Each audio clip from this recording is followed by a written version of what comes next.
All right, I know y'all been dying to see this fridge. All right, so checking out the outside. Ooh, it's not just your normal handle. It's like textured, fancy. Water, ice, light. Ooh, you can lock it. Okay, let's open up the top.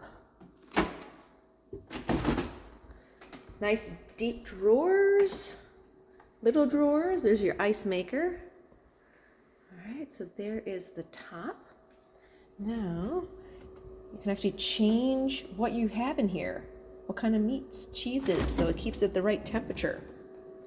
Produce drawer. It keeps it at the right temperature so it doesn't go bad. Oh, what is this? What? It's like butter or something, maybe. Cheese? I don't know. Ah, this is so cool. All right, so there's that. There's that. Now the freezer. And 2 different levels for your freezer. 3 different levels. I had to come through here with some wipes and wipe this out, though, for you.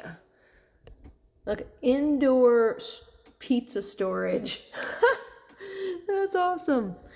All right, right there. So you can put your tall pizzas. That's brilliant. All right. There's your fancy schmancy fridge.